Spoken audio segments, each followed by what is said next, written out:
So YouTubers, welcome to March 1st, 2013. What I have here is, I've had a couple people ask me if I had done my Mantua 2662 yet. This guy.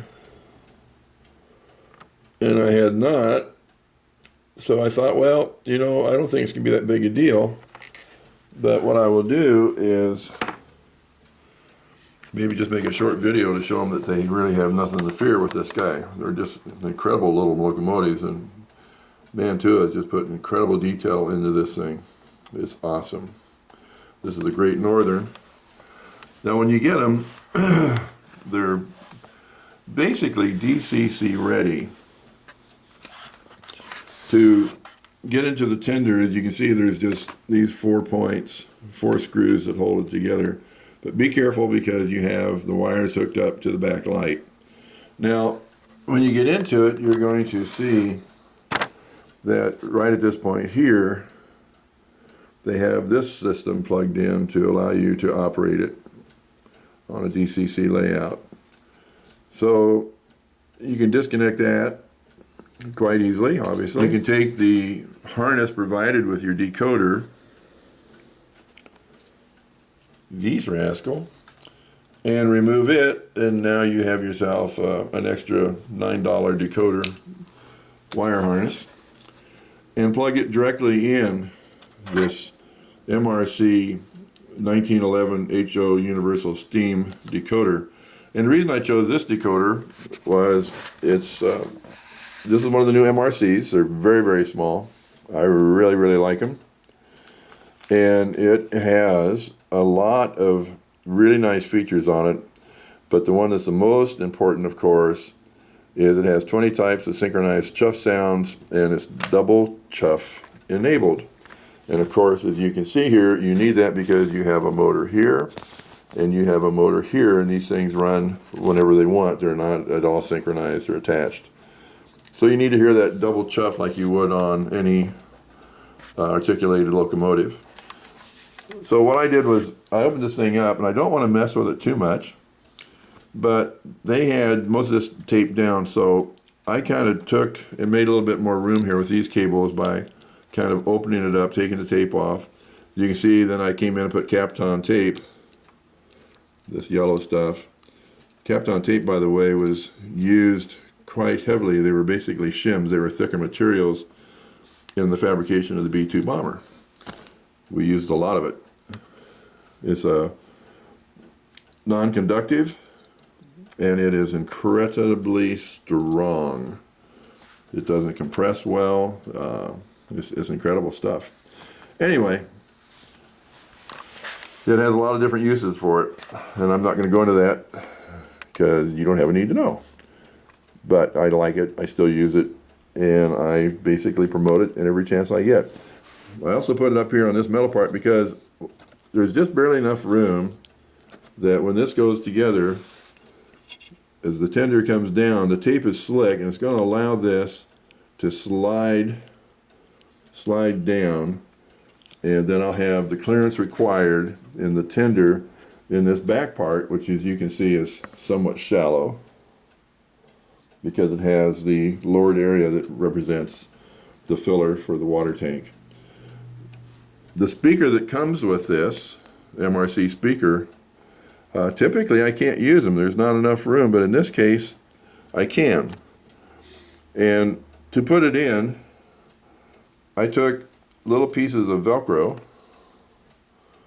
and put one on the magnetic cone of the speaker, and then I put one inside the tender. It's small, but it should work fine. Now all you got to do is figure out, so which direction do you want the wire facing? And I think it's pretty obvious. We would kind of like to have it facing back, but if it was facing forward, there's enough wire that as you take it apart, to be able to get in and disconnect the speaker if you want, would be no issue at all. So I'm going to turn this off for a second, use two hands so I don't hurt myself for the train, and kind of put the speaker back in. And then I'll show you one little more trick that I do. In fact, I think you can see them. this tender, like most of them, doesn't have any way for the sound to escape. So what I've done is on the other side, I've gotten in on the coal, and I've drilled about 24 holes in this rascal. They're really hard to see, which is what you want. But there, if you look real hard, you can see those little black dots from this angle. But if you have the tender in a run angle, even from the side, they're basically invisible. And I do them at this angle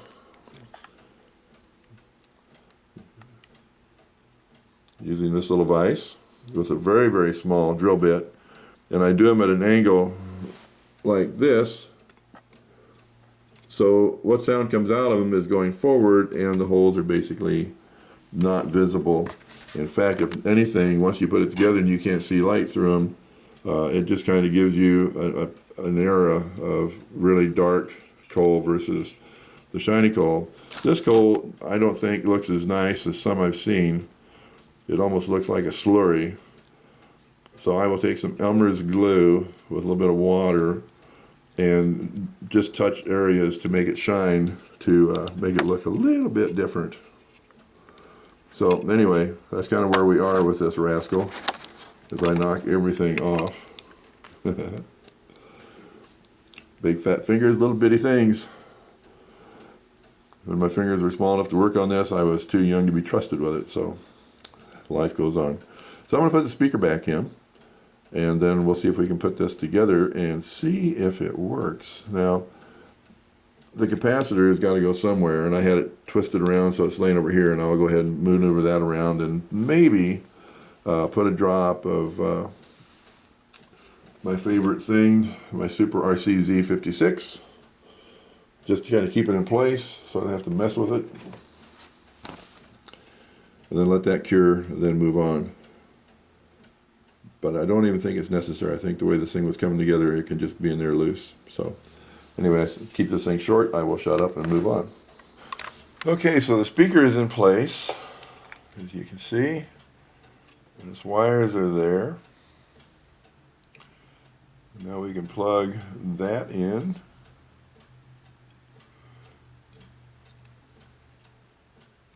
Nothing to it but to do it. Now, I chickened out just to eliminate problems as this goes together. I did move this up and tape it just to kind of ensure that I wouldn't have to deal with it later. Now all I got to do is figure out how to hold this wire in that attitude long enough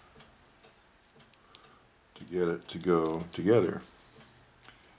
Okay, this may help. I get that Kapton tape to stick to it just long enough to keep it away. The same thing on this side. It's really a close fit, as you can see.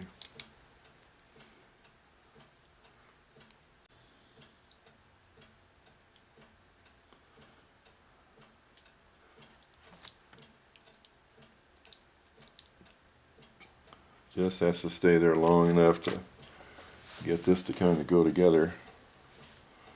There should be enough room. I measured it twice. The old woodworker in me says twice, twice, twice, twice.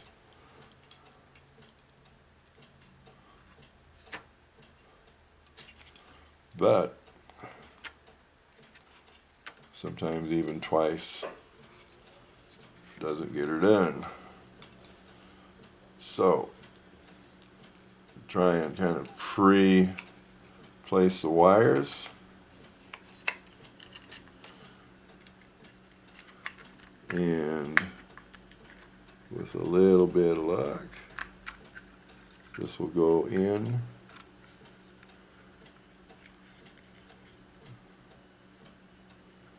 And it did. Now I could go ahead and put the screws back in, but they're kind of a pain the way they're set up. This has a really weird connector. I think you can see it. I can't, but this should be in focus. this is actually the connection between the tender and the locomotive. I haven't seen this before. I'm not too sure I'm all that tickled with it, but it's a different way to do it. Then you can see that the wires in here are really nice and colorful, which of course doesn't exist in the real world. So I will paint those flat black when I'm all done with this thing. So it's okay to have wires and cables underneath all this equipment, because they typically do, you know. But now we can test the sound of this thing easily enough without the locomotive being attached, because everything is internal to this. So give me a second here. Okay, I guess I'm still recording, so we'll just...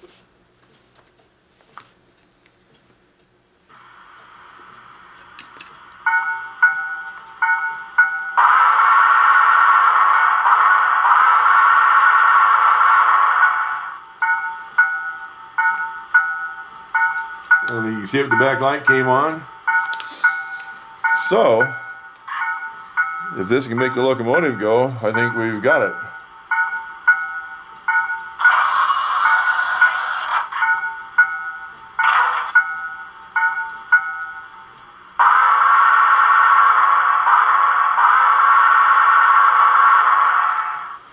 Boy, getting the noise out of that sucker is not going to be a problem. That is really loud. So it's in reverse.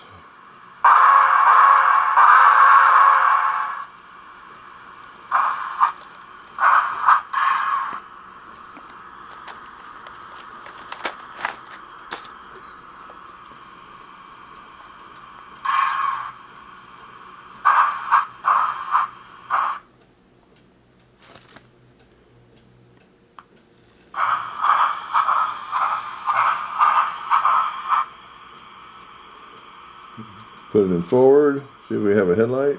Oh, we do. We do indeed.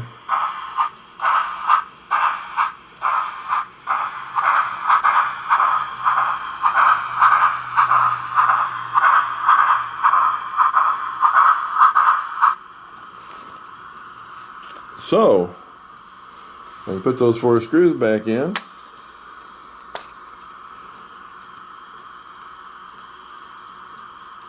And then I'll clean this up a little bit and take another look at it. But I think we've pretty well got her fixed. And I think I'm pleased. And once again, I think MRC has done a good job.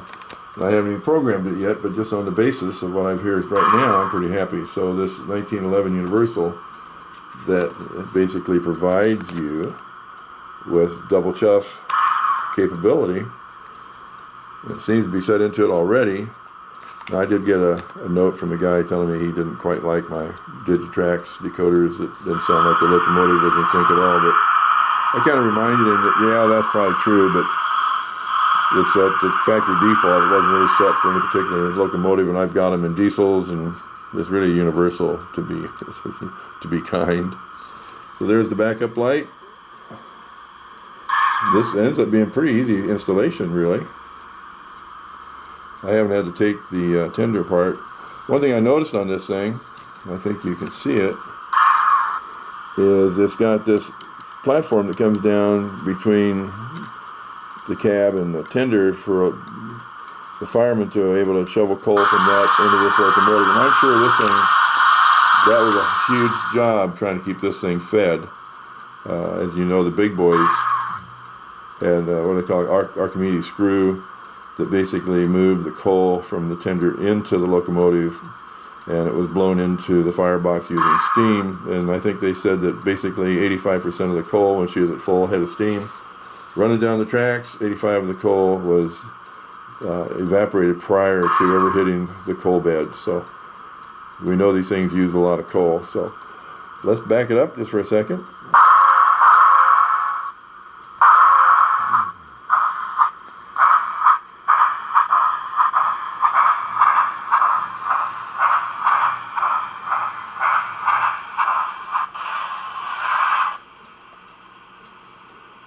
What I want to do is see if I can get the brake sound again.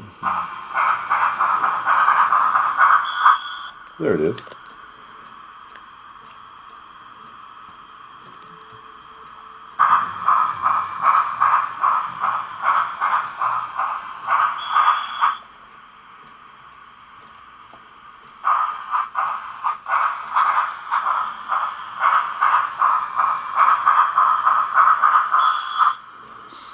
Okay, this decoder brings it right to a stop. I think it's something that people think about the Atherns with their factory installed decoders, where in my MTHs they kind of roll down using the 28 steps if it's set to 28 or 128, whatever they set it to. So I'm happy. I'm a happy camper. Great Northern is not my primary line. Rock Island is, but living on the West Coast for as long as we did in the state of Washington, I have a great appreciation for Great Northern, and I like having other lines that I can put on my layout once the layout's built and operate them. And this is going to be an incredible addition to that. Now it looks like I need to get inside the cab, because that certainly doesn't look very authentic. And I can probably touch that up again, that tape on the motor with some black flat paint, and then put an engineer hanging out the window on this thing. So, enough for now. I hope that helped. It's a real easy conversion, as you can see. Just nothing to it. So if you've got one of these and been kind of fretting on putting it together, I would highly recommend the MRC 1911. But if you want a tsunami or whatever you like, go for it. I use them all. But I really do like these new MRC decoders. I've used, I think, probably 6, maybe 7 different numbers that they use for different diesels, different motors, the 244s, 567s, steam, whatever, and I like them all. And I haven't programmed them yet, and I still like them at the defaults. So anyway, like I said, I hope this helps. Thanks for watching, and leave me a message. Okay, just a couple last things here. These come with pretty nice couplers on them, but to be honest with you, I really like the Magnetic 158s.